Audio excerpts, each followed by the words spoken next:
Hi friends, இன்றைக்கி நம்ம ஆட்டு ஈரலை வச்சு டேஸ்டியாக ஒரு கிரேவி எப்படி செய்யணும்னு பார்க்கலாங்க. வாங்க வீடியோக்குள்ளே போகலாம். இன்றைக்கி நான் 1/2 கிலோ அளவுக்கு ஆட்டு ஈரல் எடுத்துருக்கேங்க. இது 3 தடவை நல்லா கழுவி எடுத்துக்கோங்க. இப்போ ஒரு குக்கரை வச்சுக்கோங்க அடுப்பில். அதில் ஒரு 4 ஸ்பூன் அளவுக்கு நல்லெண்ணெய் விட்டுக்கோங்க. நல்லெண்ணெய் தான் டேஸ்ட்டாக இருக்கும். எண்ணெய் நல்லா காஞ்சது, வெங்காயம் சேர்த்துக்கோங்க. வெங்காயம் நல்லா பொரியட்டும். இப்போ மீடியம் சைஸில் ஒரு தக்காளி சேர்த்துக்கிறலாம். தக்காளி நல்லா வதங்கிருச்சு. இப்போ இஞ்சி பூண்டு பேஸ்ட் இந்த மாதிரி அரைகுறையாக தட்டி சேர்த்துக்கோங்க.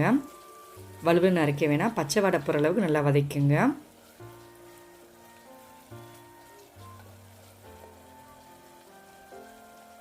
இப்போ நம்ம ஈரலை சேர்த்துக்கிறலாமுங்க. ஈரலை சேர்த்த பிறகு நல்லா வதக்கிக்கோங்க. அடுப்பை லோ ஃப்ளேமில் வச்சுக்கோங்க. ஈரலோட கலர் சேஞ்ச் ஆகிற அளவுக்கு நல்லா வதக்கிக்கோங்க. அப்போதே ஸ்மெல் இல்லாமல் நல்லாயிருக்கும்.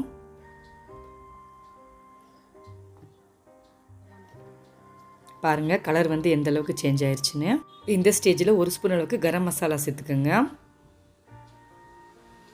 நல்லா வதங்கிருச்சு. இப்போ 1 ஸ்பூன் அளவுக்கு மிளகாய் தூள், 1/4 ஸ்பூன் அளவுக்கு மஞ்சள் தூள் சேர்த்துக்கோங்க. சேர்த்து நல்லா வதக்கி விட்டுக்கோங்க.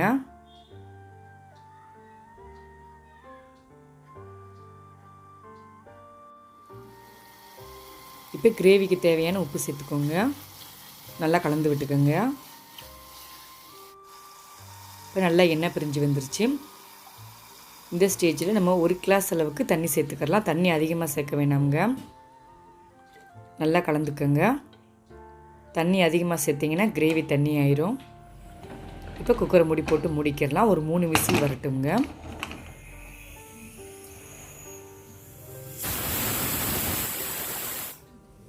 இப்போ 3 விசில் ஆஃப் ஆயிடுச்சு. ஓப்பன் பண்ணி பார்க்கலாம். பாருங்கள் சூப்பராக ஈரல் வந்திருக்குங்க. பார்க்குறதுக்கு எவ்வளோ அழகாக இருக்குது பாருங்கள். இந்த ஸ்டேஜில் சீரகம் 1 ஸ்பூன் சேர்த்துக்கிறலாம். அடுப்பை லோ ஃப்ளேமில் வச்சு ஒரு 2 நிமிஷம் மட்டும் வேகட்டும்.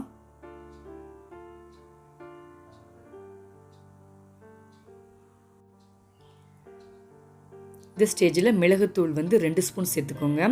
நம்ம சீரகத்தூளும் மிளகுத்தூளும் தூளாக சேர்க்க வேணாங்க, அரைகுறையாக அரைச்சி சேர்த்துக்கிறலாம். பச்சையாகவேவும் மிளகுத்தூள் மட்டும் இறக்கும் போது சேர்த்துக்கிறணுங்க. அந்த மிளகோட வாடதை நம்ம கிரேவிக்கு நல்லா எடுத்து கொடுக்கும். இப்போ நல்லா எண்ணெய் பிரிஞ்சு வந்துருச்சு. இந்த ஸ்டேஜில் அடுப்பு ஆஃப் பண்ணிடலாம்.